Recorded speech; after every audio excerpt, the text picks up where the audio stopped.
একবার একটু আল্লাহ কইয়া ডাক দিয়া দেখো দেখো দেখো আমার মালিকের নামের ভিতরে কি মজা। এক আল্লাহ নবী বলে, মালিক আমি যখন তোমার নাম আল্লাহ বলি আমার জিহ্বাটা মিষ্টিতে এগুলা কিন্তু বুঝাবার জিনিস না, এটা কিন্তু বুঝবার জিনিস। আরে এই জন্য আমার বাজানদেরকে বলবো, বাজানদেরকে বলবো, বাজান দলাদলি ছাড়ো, এ ধনী আমার বাবারা টাকার গরম ছাড়ো, এ ক্ষমতা সম্পন্ন আমার বাবারা ক্ষমতা ছাড়ো, এ বড় লোক বড় বংশের বাবারা বড় লোক বড় বংশের গৌরব ছাড়ো, এ শিক্ষিত আমার বাবারা শিক্ষার গরম ছাড়ো। মালিকের পাগল হও, নেকের পাল্লা ভারী করো, তারপর গুনাহ থেকে বাইচা বাজান তারপর মালিকের দরবারে হাজিরা দাও। একবার যদি কেউ কবরে ঠগো,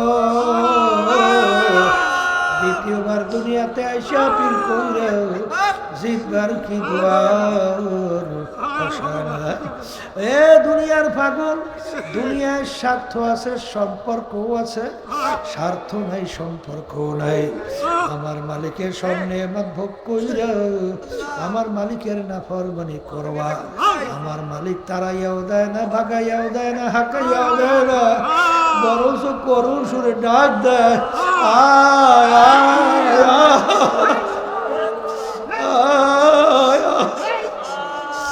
তুই যদি ভূত পূজার মতো গুনাহ কইরা থাকো, আরে সেটা কেন তো গুনাহ কইরা থাকো, আমার দরবার রহমতের দরবার, আমার দরবার মায়া দয়ার দরবার, আমার দরবারে নৈরাশার দরবার।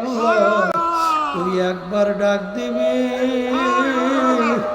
সঙ্গে সঙ্গে আমি তোর ডাকে দরবার সারা দেব, আমি সারা দিতেই থাকবো। আয় আয় আয় আয় বন্দা বান্দি আয়, আমার রহমতের নৈরাশ হওয়ার দরবার না, দরওয়াজা না। এরকম মালিকের দরবারে দিলটাকে ভাইঙ্গা মালিক যখন মাহফিলে নিয়েই আসছে, বাজার দুনিয়া সম্পর্কে মোরাকাবা করো, আখিরাত সম্পর্কে মোরাকাবা করো, দলাদলি ছাড়ো, টাকার গরম ছাড়ো। বাজার পীর পীর মুরিদি যেখানে গেলে দিনার দিন দেল নাকির দিকে ঝোঁকে গুনার থেকে ফেরে মালিকের হুকুম নবীর তরিকা অনুযায়ী চলা যায়। আর যেখানে গেলে নেকের পাল্লা হালকা হয়, গুনার পাল্লা ভারী হয়, সেখান থেকে ফেরো মালিকের পাগল হও, নেকের পাল্লা ভারী করিয়া ইমানকে নির্ভেজাল কইরা তারপর দুনিয়া থেকে বিদায় নিয়ে কবরে রওনা করো। কারণ একবার যদি কেউ কবরে ঠগো, একবার যদি কেউ কবরে ঠগো, একবার যদি কেউ কবরে ঠগো, আর দ্বিতীয়বার দুনিয়াতে আইসা আপিল কইরা জিতবার আর কিন্তু আশা নাই। মালিকের হাত কাছে দয়া কইরা, মালিকের দুই হাত কাছে দুই হাত ধইলা, দুই চোখের পানি চাইরা মাপ চাও, মালিক মাপ করার জন্য তৈরি আছে। আল্লাহর হাবিবের সামনে জিবরাইল আলাইহিস সালাতু ওয়াস সালাম আসছেন, সাহাবায়ে কেরাম চেনেন নাই। যখন ৩টা প্রশ্ন করলো, মাল ঈমান ইয়া রাসূলুল্লাহ, দ্বিতীয় প্রশ্ন মাল ইসলাম ইয়ার এই বেটা জালাই খায় কি বেটা, হ্যাঁ হ্যাঁ এক জায়গায় বসাই দেন না, মাল ইসলাম ইয়া রাসূলুল্লাহ, মাল ইহসান ইয়া রাসূলুল্লাহ। আল্লাহর হাবিব সাল্লাল্লাহু আলাইহি ওয়াসাল্লাম ঈমান কাকে বলে, ইসলাম কাকে বলে, ইহসান কাকে বলে? কথা ঠিক কি না? আল্লাহর হাবিব সাল্লাল্লাহু আলাইহি ওয়াসাল্লাম উত্তর দিলেন, জিবরাইল আলাইহিস সালাতু ওয়াস সালাম বলেন, সাদাকাতা ইয়া রাসূলুল্লাহ, আল্লাহ রাসূল ঠিকই বলছেন। দ্বিতীয় প্রশ্ন মাল ইসলাম, আমলের কথা যখন বললেন, জিবরাইল আলাইহিস সালাতু ওয়াস সালাম বলেন, সাদাকাতা ইয়া রাসূলুল্লাহ, আপনি ঠিকই বলছেন। তৃতীয় প্রশ্ন মাল ইহসান, আল্লাহর হাবিব যখন বলেন আনতা আবুদাল্লাহ কাআন্নাকা তারা ফা ইন লাম তাকুন তারাহু ফা ইন্নাহু ইয়ারাক, এমন ভাবে তোমরা আল্লাহর ইবাদত করো মনে হয় যেন গোয়াকে তোমরা আল্লাহকে দেখতেছো। ওই অবস্থা যদি ভিতরে তৈরি না হয়, অন্তত এতটুকু খেয়াল করো, যদিও নাকি আমার মালিককে দেখি না, আমার মালিক তো আর অন্ধ না, আমার মালিক তো আমাকে দেখে। এই 3 প্রশ্ন করার পরে যখন জিবরাইল সাল্লাল্লাহু আলাইহি ওয়াসাল্লাম চলে গেল, আল্লাহর হাবিব সাহাবায়ে কেরামকে প্রশ্ন করলেন যে ব্যক্তিকে তোমরা কেউ চেনো? সাহাবায়ে কেরাম বলেন, হে আল্লাহর রাসূল সাল্লাল্লাহু আলাইহি ওয়াসাল্লাম, ব্যক্তিকে আমরা কেউ চিনি না। তখন আল্লাহর হাবিব বলেন, জিব্রাইলু আতাকুম লিউআল্লিমাকুম দীনাকুম, জিব্রাইল আমিন আসছিল তোমাদেরকে দ্বীন শিক্ষা দেওয়ার জন্য। এ কবরের যাত্রীরা, বর্তমানে এক শ্রেণী আমার বাজানরা আল্লাহর জমিনে রাষ্ট্রীয় পর্যায় পর্যন্ত দিন প্রতিষ্ঠার জন্য চেষ্টা চিন্তা না করলে, তাহলে আল্লাহর হাবিব কি রাষ্ট্র পরিচালনা করার দায়িত্ব পালন করছে কি করে নাই? আল্লাহর হাবিব রাষ্ট্রপ্রধান ছিল না? হ্যাঁ, একটু বুক খুলে বলেন, নালে বলেন না, না বলেন না, ছিল না। সাহাবায়ে কেরাম ছিল, তারাও ছিল। তাহলে সাহাবায়ে কেরামরা রাষ্ট্র পরিচালনা করলে, আল্লাহ রাসূল সাল্লাল্লাহু আলাইহি ওয়াসাল্লাম রাষ্ট্র পরিচালনা করলে, এই রাষ্ট্র পরিচালনার আয়াতগুলো যদি রাষ্ট্র পরিচালনা না থাকো, এইটা বাস্তবায়ন করবা কেন? পারবা? পারবা? সম্ভব? সাধ্য শক্তি অনুযায়ী চেষ্টা করা লাগবে, কথা ঠিক কিনা? হ্যাঁ, এই জন্য আমার বাজানদেরকে বলবো, এই রাজনীতি বর্তমানে ইসলামের পক্ষে দাঁড়াইয়া থাকা বড় কষ্ট, বড় কষ্ট। নিজেদের লোকেরা পরিচয় বিগড়িয়ে যায়, কথা বলেন না? তাদের পরিচয় কাজের স্প্রে কমে যায়, এরপরে আরো বিভিন্ন ধরনের মন্তব্য তো করি, কি আছে রে নাই? ঝামেলার কথা না মেয়া। হ্যাঁ, বরঞ্চ এই কাজ করতে যাইয়ে নিজের পকেটে টাকা খরচ করতে হয়, গাম জড়াইতে হয়, গাইল শুনতে হয়, বিপদে পড়তে হয়, জেলেরও ভয় থাকে, কথা বলেন না কেন? কষ্ট না? না কষ্ট না? এই কষ্ট আল্লাহর ফজল, আল্লাহর হুকুম অনুযায়ী, রবির তরিকা অনুযায়ী, যারা মা আতাকুমুর রাসূল ফাখুযুহু ওয়া মা নাহাকুম আনহু ফান্তাহু, আল্লাহর হাবিব যা কিছু নিয়ে আসছেন পুরাপুরি আঁকড়াইয়া ধরো, যার থেকে নিষেধ করছেন পুরাপুরি ছাড়ো। আমার আব্বাজান প্রায় বলতেন, আমরাও বলি, ছাত্র যদি 10 সাবজেক্টে পরীক্ষা দেওয়ার পরে 9 সাবজেক্টে যদি 100-র ভিতরে 100 নম্বর পায়, এক সাবজেক্টে ফেল করলে ছাত্র কিন্তু ফেল। আর 10 সাবজেক্টে যদি 33 করেও নম্বর পায়, ছাত্র কিন্তু পায়।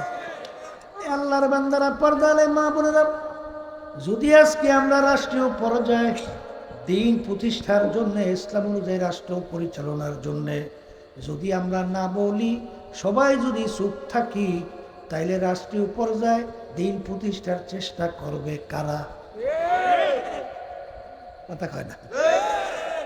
বুঝলাম, আমরাও চুপ রইলাম, সবাই চুপ রইলাম, তাইলে রাষ্ট্রীয় পর্যায়ে এই দিন প্রতিষ্ঠার জন্য, এই কোরআন এবং হাদিস অনুযায়ী রাষ্ট্র পরিচালনা করবে কারা? কি করবে? করবে? তাই তোর ডাক শুনে যদি কেউ না আসে রে, একলা চলো রে।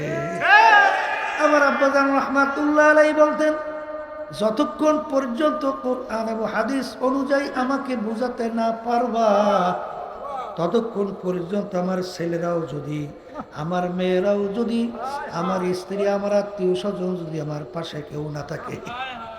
এই পুরান মুজাহিদ মনে আছে কেন? আল্লাহু আকবার, আল্লাহু আকবার। কি বোঝে? তাইলে কেউ যদি না থাকে, কারণ আমি ফজলুল করিম চিন্তা ভাবনা করে দেখছি, আমার কবরে আমি যাব, আমার কবরের প্রশ্নের উত্তর আমি দেব। আরে আমাকে তোমরা যদি কবরে যাওয়ার পরে ফুলের মালা একটার পর একটা গাইতে আমার কবর ভইরা রাখো, আর আমার আল্লাহ যদি আমাকে মাফ না করে, ওই ফুলের মালা আমার কিছু আসে যায় না। আর যদি আমি কবরে যাওয়ার পরে জুতার মালা একটার পর একটা গাইতে আমার কবর ভইরা রাখো, আর আমার আল্লাহ যদি আমাকে মাফ কইরা দেয়, ওই জুতার মালাও আমার কিছু আসে যায়। এই জন্য আমার বাজারদেরকে বলবো, পর্দালে মানুষদেরকে বলবো, আমার মালিক দুনিয়ার থেকে মানুষগুলো বিদায় হওয়ার পরে আমার মালিক ঘোষণা করলেন, ফারিকুন ফিল জান্নাহ ওয়া ফারিকুন ফিস সাইর। আমি মানুষগুলোকে দুইটা ভাগে ভাগ করব। আরে মানুষগুলোকে উঠাইয়া আমি তাদের আমল আমার দাড়ি পাল্লায় দিয়া ওজন দেব। যাদের নেকের পাল্লা ভারী হবে তাদের জন্য আমি এমন শান্তির জায়গা বেহেশত তৈরি করলাম, যেই বেহেশতের ভিতরে একবার যদি কেউ ঢোকে আর কোনো দিন বের করা হবে না। আল্লাহ আপনি আমার জন্য আমাদের সবার জন্য কবুল করে না। এ কবরের যাত্রীরা, ওয়া তাআওয়ানু আলাল বিররি ওয়াত তাকওয়া ওয়া লা তাআওয়ানু আলাল ইসমি ওয়াল উদওয়ান। সবসময় মনে রাখিও, সবসময় মনে রাখিও, বাজান ইব্রাহিম আলাইহিস সালামকে নমরুদ আগুনে ফেলাইল। একটা ব্যাঙ পানির ভিতরে বারবার লাফ দেয়, পানি ঢোক গেলে ওইটা পানি আগুনের দিকে প্রসাব করে। ব্যাঙের পানি আগুনের কাছেও যায় না, আর ওই পানিটার আগুন নেবার সম্ভাবনাও নাই। জিজ্ঞাসা করে, ব্যাঙ এরকম কেন করো? বলে, এরকম করি এর জন্য আল্লাহ এবং তার খলিল ইব্রাহিম দেখো আমি ব্যাঙ তাদের পক্ষে আছি। এই জন্য হাদিসের ভিতরে আসছে, লা তাকতুলুদ দেবদা, তোমরা ব্যাঙকে মাইরো না। ইব্রাহিম আলাইহিস সালামের আগুন নিবাইতে সহযোগিতা করছিল, আর ওই কাকলাস রক্ত বারবার আগুনে ফুদায়, কাছেও যায় না, জ্বলেও না। কেন করো? বলে, এই জন্য করি নমরুদ এবং তার দলেরা দেখো আমি তাদের পক্ষে। আমার আল্লাহ বলেন, তোমরা ভালো কাজের সহযোগিতায় থাকো, খারাপ কাজের বিরোধিতায় থাকো। অর্থাৎ ভালো কাজের সহযোগিতা করো, খারাপ কাজের বিরোধিতা করো। এই হুকুমটা কি আমার না আল্লাহ? বাজান আমার মালিক বলেন, ইন্না দীনা ইনদাল্লাহিল ইসলাম, আমার কাছে একমাত্র নীতি আদর্শ গ্রহণযোগ্য, সেই নীতি আদর্শের নাম হলো ইসলাম। এই কথাটা কি আমার না আল্লাহর? তাইলে যারা ইসলাম প্রতিষ্ঠার জন্য চেষ্টা করার পরে, যারা ইসলামের পক্ষে যারা সহযোগিতায় ছিল, তারা আল্লাহর ফজল ও করমে ভালো কাজের সহযোগিতা আল্লাহর হুকুম মানছে। আর যারা ইসলাম প্রতিষ্ঠার বাহিরে, যারা নাকি ওই পথে ছিল, তারা যে অন্য নীতি আদর্শ মানব রচিত কুফরি তন্ত্র মন্ত্র প্রতিষ্ঠার জন্য ঘোষণা করছিল, তাদের পক্ষে যারা ছিল, তাদের এই গুনার ভাগও তাদের আমল নামায় জমা হবে। চোরের সহযোগিতা করলে চোরের সেখানে কিন্তু সেই গুনার অংশ তার আমল নামায় আসবে। আর যদি তুমি ভালো কাজের সহযোগিতা করো, মসজিদের সহযোগিতা, মানুষের খেদমতের ব্যাপারে সহযোগিতা, দ্বীনি কাজের ভিতরে সহযোগিতা, তোমার ন্যাক আমল পাওয়ার আশাই তো করি না ন্যাক পাওয়ার আশায়। তাহলে ভালো কাজের সহযোগিতা করলে যেরকম ন্যাক পাওয়া যায়, খারাপ কাজের সহযোগিতা থাকলেও সেরকম গুনাহ পাওয়া যায়। জোরে বলেন কথা ঠিক কিনা? কিয়ামতের ময়দানে যখন উঠবে, চোরের গুনাহ আমল নামায় ভরা, মিথ্যার গুনাহ আমল নামায় ভরা, জুলুমের গুনাহ, দুর্নীতিবাজের গুনাহ, চাঁদাবাজির গুনাহ আমল নামায় ভরা। মালিক এত তো করি নাই, যাদের সহযোগিতা করছিলি ওই একটা অংশ তোর আমল নামায় জমা হয়েছে। আরে আমল নামা দাঁড়ি পাল্লায় ওজন দাও। আরে জাতের গুনার পাল্লা ভারী, নেকের পাল্লা হালকা হবে। আমার মালিক ঘোষণা করবেন, আগেই জানায় রাখছেন। এ ফেরেশতারা ফাগুন নূহ, ওদেরকে বান্ধ জাহান্নাম, ওদেরকে ফিকে ফিকে জাহান্নামে ফালা। ওদের জন্য আমার মায়া না।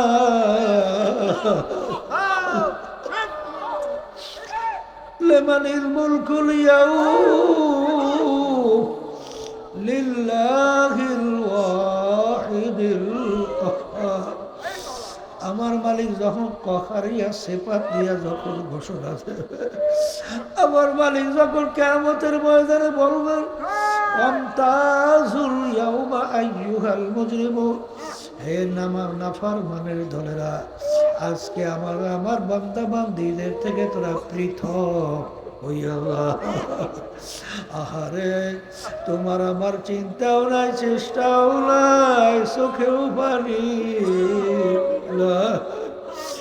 ইমামুল আযম আবু হানিফা রাহমাতুল্লাহি আলাইহি একদিন তাহাজ্জুদের নামাজের ভিতরে দাঁড়ানো, আয়াত তেলাওয়াত করতেছে। তার সামনে আয়াত চলে আসছে, আমতাজুল ইয়াউমা আইয়ুহাল মুজরিমুন, যেদিন মালিক ঘোষণা করবেন এই নাফরমানেরা আমার বান্দা বান্দি থেকে পৃথক হইয়া যা। ইমামুল আযম আবু হানিফা রাহমাতুল্লাহ আলাইহি তার ভিতরে এমন ভয় আইসা গেল, এ আমার দয়ার মালিক, যেদিন আপনি ঘোষণা করবেন এ নাফরমানের দলেরা আমার বান্দা বান্দি থেকে পৃথক হইয়া যা, সেদিন আমি আবু হানিফা যদি নাফরমানের কাতারে পইড়া যাই, তখন আমার কি উপায় হবে? এই কথা মনে করছে, বারবার ওই আয়াত শরীফ তেলাওয়াত করে, আর দুই চোখের পানি বাইয়া বাইয়া টপ টপ কইরা পড়ে, আর বারবার ঘুরাইয়া আয়াত তেলাওয়াত করে। বলতে গেলে সারা রাত্র চইলা গেল, রুকু সেজদা করার হুঁশ পায় না। এ আল্লাহর বান্দারা, কবরের যাত্রীরা, আমার আব্বাজান প্রায় বলতেন, যেই মামলার তদবির নাই ওই মামলারও কিন্তু খালাস না। আরে আল্লাহর নবীর ইতিহাস পড়িয়া দেখো, আল্লাহর হাবিব সাল্লাল্লাহু আলাইহি ওয়াসাল্লাম তার অল্প বয়সে তার দাড়ি মোবারক পাইকা গেছিল, পিঠ মোবারক গুজব হয়ে গেছিল। সাহাবায়ে কেরাম বলেন, আল্লাহর রাসূল, এত অল্প বয়সে আপনার দাড়ি মোবারক কেন পাইকা গেল, আপনার পিঠ মোবারক কেন গুজব হয়ে গেল? আল্লাহর হাবিব বলেন, আমার সাহাবারা, আমি রাসূল যা দেখি তোমরা তো দেখো না, আমি রাসূল যা জানি তোমরা তো জানো না।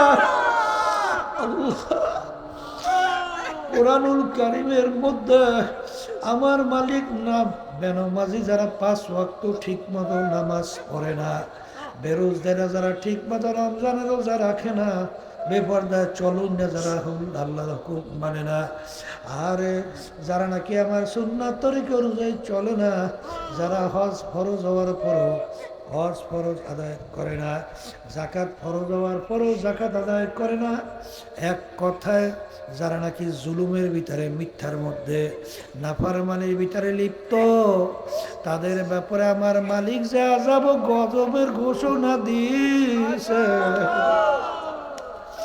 ওই 1 সেকেন্ড আযাব সহ্য করার শক্তি দুনিয়ার কোনো মানুষের নাই। আমার উম্মত কিভাবে ওই জাহান্নামের আগুনে জ্বলবে, এই চিন্তায় আমি রাসূলের দাড়ি পাইকা গেল, আমার পিঠ গুজব হয়ে গেল। আল্লাহর হাবিব সাল্লাল্লাহু আলাইহি ওয়াসাল্লাম তার নিজের চিন্তায় দাড়ি মোবারকও পাকে নাই, পিঠ মোবারকও গুজব হয় না। তোমার আমার চিন্তা আল্লাহর হাবিবের দাড়ি মোবারক পাইয়া গেল, পিঠ মোবারক গোজা হয়ে গেল। এ আল্লাহর বান্দারা, কিয়ামতের ময়দানের কাছে আমার মাওলা জাহান্নামকে তৈরি হাজির করবেন। জাহান্নামে এমন ভাবে ঘুরে ঘুরে ডাক মারবে, কিয়ামতের ময়দানের দিকে যখন জাহান্নাম আগাইতে থাকবে, ফেরেশতারা জাহান্নামকে ধইরা রাখতে পারে না। আল্লাহ নবী সেজদায় পড়ে কাঁদবে, মালিক আমার উম্মাহ যদি জাহান্নামে খাইয়া ফেলে, আমি রাসূল আপনার ইজ্জত ও জালালের কসম খাইয়া বলছি, আমি আপনার বেহেশতে ঢুকবো না। হাবিব গো, মাথা উঠান, আপনার আরজি আমি কবুল করব। মাওলিক আগে জাহান্নামকে ফিরান। আমার হাবিব এই পানি নিয়ে জাহান্নামের দিকে ছিটানি মারে। যখন পানি নিয়ে জাহান্নামের ছিটানি মারবে, কেট কেট করে পিছনে দৌড় মারবে। আল্লাহর হাবিব বলবেন, মালিক এত ফেরেশতারা জাহান্নামকে ধইরা রাখতে পারে না, এখন কুদরতি পানি দেওয়ার সঙ্গে সঙ্গে পিছনে কেট কেট করে দৌড় মারল। আল্লাহ রাব্বুল আলামিন বলে, হাবিব গো, এ কোনো কুদরতি পানি না। আমার বান্দা বান্দিরা, আপনার উম্মতেরা যারা দুনিয়া থাকা অবস্থায় গুনার কথা মনে করে, জাহান্নামের কথা মনে কইরা দিলটাকে ভাঙে দুই চোখের পানি ছাইরা যারা আমার দাদা কাছে আর বাপ চাইছে,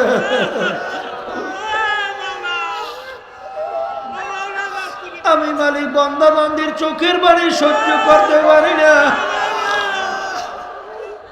জাহান্নামের আগুন ঠান্ডা করার জন্য বান্দা বান্দির চোখের পানি ছাড়া আর কোনো ব্যবস্থা নাই।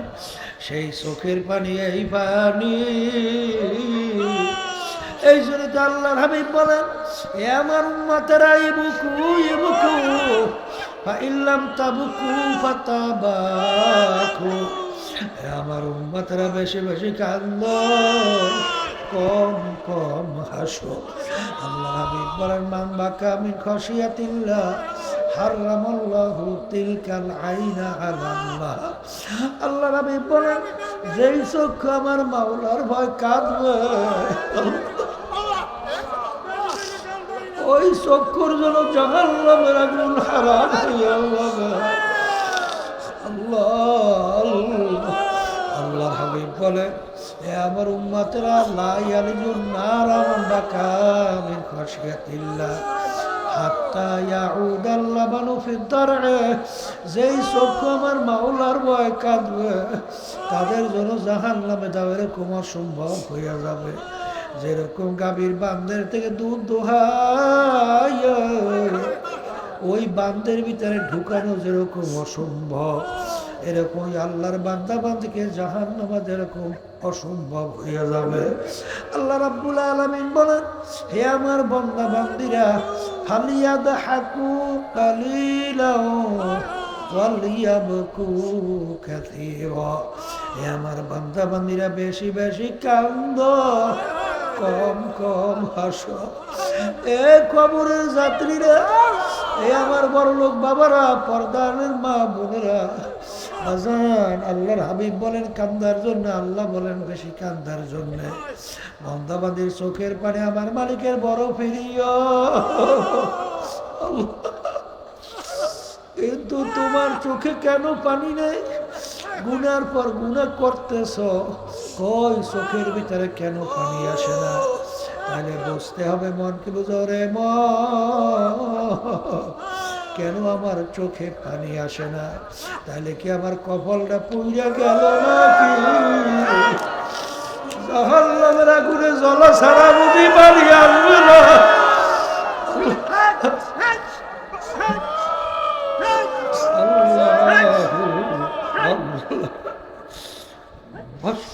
মুসা আলাইহিস সালাম রওনা করলো। পথের পাশে দেখে একটা পাথর যার যার কাঁদতে আসে। আহারে, নবী জিজ্ঞাসা করে, পাথর তুমি কেন কাঁদো? পাথর বলে, হে আল্লাহর নবী, কোথায় রওনা করছেন? আল্লাহর সঙ্গে দেখা করার জন্য। পাথর বলে নবী গো, আপনি একটু আমার কথা আমার মালিকের কাছে বললেন যে একটা পাথর আমার মাওলার ভয়, আমার মালিকের জাহাজ নামের আযাব গজবের ভয়, কাঁদতে কাঁদতে নহর জারি করে দিয়েছে, পাথর জাহান্নামের আগুন থেকে মাপ চায়। মুসা আলাইহিস সালাম বলে মালিক, পাথর তোমার ভয়, তোমার আযাব গজবের ভয়, তোমার জাহান্নামের ভয়। পাথর কাঁদতে কাঁদতে নহর জারি করছে, পাথর তোমার জাহান্নামের আগুন থেকে মাপ চায়। আরে আল্লাহ রাব্বুল আলামিন বলে, হে আমার নবী মূসা, আপনি পাথরকে বললেন ওকে আমি জাহান্নামের আগুনে জ্বালাবো। নবী আসলো, পাথর জিজ্ঞাসা করে নবী গো আমার কথা মালিকের কাছে বলছে তো মালিক কি বলছে? মালিক বলছে তোকে জাহান্নামের আগুনে জ্বালাবে না। পাথরের কান্না বন্ধ হয়ে গেল। কিছুদিন পরে নবী ওই পথ ধইরা যখন চলে, আবার দেখি পুনরায় পাথর কান্দে। নবী বলে, পাথর তুই আবার কেন কান্দ? তুই কি আমার কথা বিশ্বাস করো নাই? বলে, করছি, কেন কান্দ? পাথর বলে, নবী আমি চিন্তা ভাবনা করে দেখলাম, আমি পাথর যদি না কাঁদতাম আপনার নজরেও আমি পড়তাম না, আর আপনার নজরে যদি না পড়তাম আপনি আমার কথা মালিকের কাছে বলতেও পারতেন না, আর যদি আমার কথা বলতে না পারতেন আমি পাথর বুঝি জাহান্নাম থেকে মাপও পাইতাম না। সেই কান্নার উসিলা আমি পাথর জাহান্নাম থেকে মাপ পাইলাম।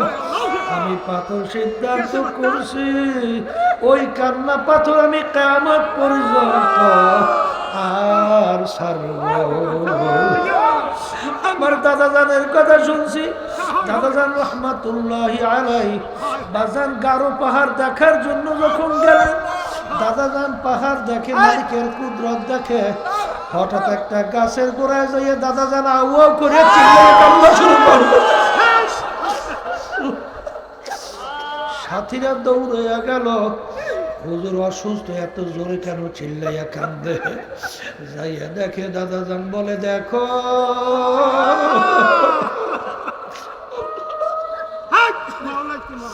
ওই পাথরের দিকে তাকাইয়া দেখো কিভাবে আমার মাওলার ভয়, আমার মালিকের জাহান্নামের ভয় কিভাবে কান্দে, ঘামাইয়া ঘামাইয়া টপ টপ করে পানি পরে নহর জলে হয়ে গেল। আর আমরা মানুষ, আমাদের দেল কি পাথরের চেয়েও শক্ত হইয়া গেল। আমার গুনার কথা মনে করে, আমার মালিকের আযাব ও গজবের কথা মনে কইরা, মালিকের জাহান্নামের কথা মনে কইরা আমার কেন চোখে পানি আসে? এই জন্য আমার বাজানদেরকে বলবো, পর্দার আড়ালের মা বোনদেরকে বলবো, বাজান রে, আম্মা মান সাকুলাত মাওয়াজিনুহু ফাহুয়া ফি ঈশাতির রাদিয়া ওয়া আম্মা মান খাফফাত মাওয়াজিনুহু ফাউম্মুহু হাওিয়া ওয়া মা আদরাকা মা হিয়া নারুন হামিয়া। মালিক কিয়ামতের ময়দানে উঠাবে, আমল নামায় দাড়ি পাল্লা দিয়া ওজন দেবে, নেকের পাল্লা ভারী হবে, চিরস্থায়ী শান্তি জায়গা বেহেশতের ভিতরে জায়গা দেবে। আর যদি নেকের পাল্লা হালকা হয়, গুনার পাল্লা ভারী হয়, তার জন্য আমার মালিক এমন জাহান্নাম বানাইছে, সেই জাহান্নামের বিবরণ দেখে যাইয়া আল্লাহর হাবিব সাল্লাল্লাহু আলাইহি ওয়াসাল্লাম সাহাবায়ে কেরামদেরকে নিয়ে আলোচনা করতে করতে, আরে আল্লাহ রাব্বুল আলামিন বলেন, এক শ্রেণী আমার এরকম বান্দা বান্দিরা আছে, যখন তাদের সামনে জাহান্নামের কথা, আমার আযাব ও গজবের কথা যখন তাদের সামনে আলোচনা করা হয়, তাকশাইরু মিনহু জুলুদুল্লাযিনা ইয়াখশাউনা রাব্বাহুম সুম্মা তালিনু জুলুদুহুম ওয়া কুলুবুহুম ইলা যিকরিল্লাহ। এক শ্রেণী আল্লাহর বান্দা বান্দি আমার মালিক বলতেছেন, আমার আল্লাহ বলতেছেন, এরকম কিছু আমার বান্দা বান্দি আছে যখন তাদের সামনে আমার আযাব ও গজবের আলোচনা করা হয় তখন তাদের জাহান্নামের ভয়, আমার আযাব ও গজবের তাদের শরীরের চামড়াগুলো থরথর থরথর করে কাঁপছে, তাদের কলবটা পিছনে গিয়া থরথর করে কাঁপে ওঠে। এ কবরের যাত্রীরা, পর্দারের মা বোনেরা, গুনার পর গুনাহ কইরা যাইতেছি, কই মালিকের আযাব ও গজবের কথা মনে কইরা একদিন তোমার আমার তো একটু পশমও কাঁপলো না, একদিন চামড়াও তো কাঁপলো না, কলবটাও লড়লো না, তাইলে বসতে হবে, বসতে হবে। বাজার বেহেশতে যাওয়ার জন্য কষ্ট করা লাগবে, কিন্তু মনে রাখো যারা আমার মালিকের হুকুম অনুযায়ী আল্লাহর হাবিবের তরিকা অনুযায়ী পথ চলে, দেখা দৃষ্টি মনে হয় কষ্ট, আসলে এর ভিতরে যে কি আরাম। ফিরাইয়া একবার একটু আল্লাহ কইয়া ডাক দিয়া দেখো, দেখো দেখো আমার মালিকের নামের ভিতরে কি মজা। আল্লাহ আল্লাহ, আমার মালিকের নামের ভিতরে কি মজা। এক আল্লাহ বলে, মালিক আমি যখন তোমার নাম আল্লাহ বলি আমার জিহ্বাটা মিষ্টিতে হইয়া যায়। এগুলা কিন্তু বুঝাবার জিনিস না, এটা কিন্তু বুঝবার জিনিস। আরে এই জন্য আমার বাজানদেরকে বলবো, বাজানদেরকে বলবো, বাজান দলাদলি ছাড়ো। এ ধনী আমার বাবারা টাকার গরম ছাড়ো, এ ক্ষমতা সম্পন্ন আমার বাবারা ক্ষমতা ছাড়ো, এ বড় লোক বড় বংশের বাবারা বড় লোক বড় বংশের গৌরব ছাড়ো, এ শিক্ষিত আমার বাবারা শিক্ষার গরম ছাড়ো। মালিকের পাগল হও, নেকের পাল্লা ভারী করো, তারপর গুনাহ থেকে বাইচা বাজান, তারপর মালিকের দরবারে হাজিরা দাও। একবার যদি কেউ কবরে ঠগো, দ্বিতীয়বার দুনিয়াতে আইসা পীর কইরে জিতবার কি দুয়ার। এ দুনিয়ার পাগল, দুনিয়ায় স্বার্থ আছে, সম্পর্কও আছে, স্বার্থ নাই সম্পর্কও নাই। আমার মালিকের সামনে আমার ভোগ কইরা আমার মালিকের নাফরমানি করবা, আমার মালিক তারাইয়াও দেয় না, ভাগাইয়াও দেয় না, হাঁকাইয়াও দেয় না, বরঞ্চ করুণ সুরে ডাক দেয়, আয় আয় আয়। তুই যদি ভূত পূজার মতো গুনাহ কইরা থাকো, আরে শিরকের মতো গুনাহ কইরা থাকো, আমার দরবার রহমতের দরবার, আমার দরবার মায়া দয়ার দরবার, আমার দরবারে নৈরাশার দরবার। তুই একবার ডাক দিবি, সঙ্গে সঙ্গে আমি তোর ডাকে দরবার সাড়া দেব, আমি সাড়া দিতেই থাকবো। আয় আয় আয় আয়, এ বান্দা বান্দি আয়, আমার রহমতের নৈরাশ হওয়ার দরবার না, দরওয়াজা না। এরকম মালিকের দরবারে দিলটাকে ভাইঙ্গা মালিক যখন মাহফিলে নিয়ে আসছেন, বাজান দুনিয়া সম্পর্কে মোরাকাবা করো, আখিরাত সম্পর্কে মোরাকাবা করো, দলাদলি ছাড়ো, টাকার গরম ছাড়ো। বাজান পীর পীর মুরিদি যেখানে গেলে দিনার দিন দেল নাকির দিকে ঝোঁকে গুনার থেকে ফেরে, মালিকের হুকুম নবীর তরিকা অনুযায়ী চলা যায়। আর যেখানে গেলে নেকের পাল্লা হালকা হয়, গুনার পাল্লা ভারী হয়, সেখান থেকে ফেরো, মালিকের পাগল হও, নেকের পাল্লা ভারী করিয়া ইমানকে নির্ভেজাল কইরা তারপর দুনিয়ার থেকে বিদায় নিয়ে কবরে রওনা করো। কারণ একবার যদি কেউ কবরে ঠগো, একবার যদি কেউ কবরে ঠগো, একবার যদি কেউ কবরে ঠগো, আর দ্বিতীয়বার দুনিয়াতে আইসা আপিল কইরা জিতবার আর কিন্তু আশা নাই। মালিকের হাত কাছে দয়া কইরা, মালিকের দুই হাত কাছে দুই হাত ধইলা, দুই চোখের পানি চাইরা মাপ চাও। মালিক মাপ করার জন্য তৈরি আছে। আল্লাহুম্মা আমিন। এই ঘরের মেয়ে লোকের হাত উঠাও, দুই চোখের পানি ফেলা, মালিকের দরবারে কান্দো, আর মালিকের দরবারে মাপ চাও, মাপ চাও। ইয়া আল্লাহ, ইয়া আল্লাহ, ইয়া আল্লাহ।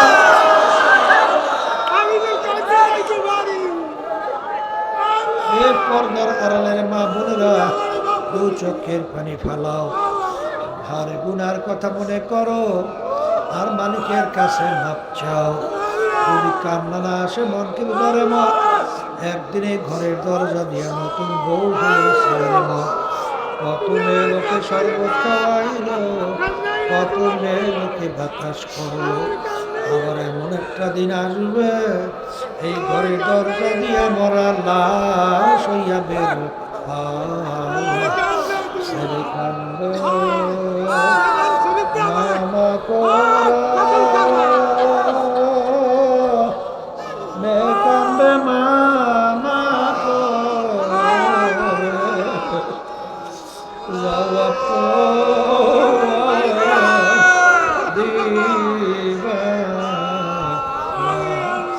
আল্লাহ, আল্লাহ আপনাদের মাঠের দিকে চাইয়া দেখে কিভাবে কান্দে। আমাদের ছেলেও মরে নাই, মেয়েও মরে নাই, গুনাহ করে মরছি রে, মাফ করে দেন। এ জোর করে কান্দে, এ জোর করে কান্দে। সন্তান মারা গেলে চোখে পানি আসে, সন্তান নষ্ট হয়ে গেলে চোখের ভিতরে পানি আসে।